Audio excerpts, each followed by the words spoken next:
முழுவதுமாய் படைக்கிறார், முழுவதுமாய் படைக்கிறார். எண்ணெயினால, புது பலத்தினால, புது கிருபையினால, என்னை ஆரோக்கியத்தினால, என்னை ஆசீர்வதிச்சீங்களே ஆண்டவரே. இதுக்கு நான் என்ன செய்வேன் ஆண்டவரே? என்ன செய்ய முடியும்? என் இருதயத்தை கொடுக்கிறேன், என் இருதயத்தை உனக்கு கொடுக்க ஆண்டவரே. இருதயத்தை கை வச்சு சோமாங்க வந்து வாசல் இருதயத்தில் சுத்தமுள்ள ஒரு பாக்கியவான் அவர் தேவனை தரிசிப்பார்.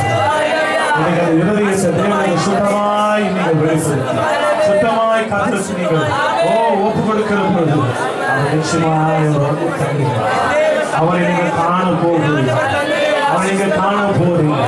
கடந்து போன வருஷத்துல கண்டியோ காணாம போயிட்டீங்க. ஆனா தெரியாது, என்னைக்கு உங்கள் இருதயத்தை கத்தருக்கு கொடுத்துட போகுது. எப்போதும் அவரை காண்கிறவர்களாக இருக்கிறார்.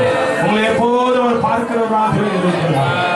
எப்போதும் உங்கள் முன்னால் இருக்கதான் போகிறார். உன்னை விட்டு விலகுவதில்லை, உன்னை கைவிடுவது இல்லை என்று ஆண்டவர் சொல்லியிருக்கிறார். உன்னை தேசத்தில் திரும்பி வர பண்ணுவேன் என்று சொல்லியிருக்கிறார். நான் சொன்னதை செய்யும் அளவும் நான் உன்னை விட்டு விலக மாட்டேன், நான் உன்னை கைவிட மாட்டேன் என்று சொல்லி வாக்கு பண்ணினவர் இன்றைக்கு உனக்கு வாக்கு பண்ணுகிறார்.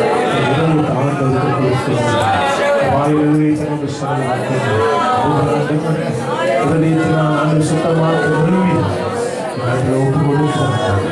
ஆவியானவருக்கு இயேசுவுக்கு பையன்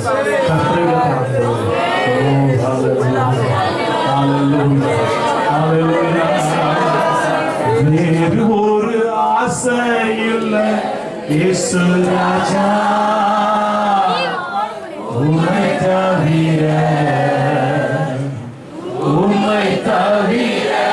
இருதயத்தை கொண்டு சொன்னோம். வேறு ஒரு ஆசை இல்லை இயேசு ராஜா, உம்மை தவிர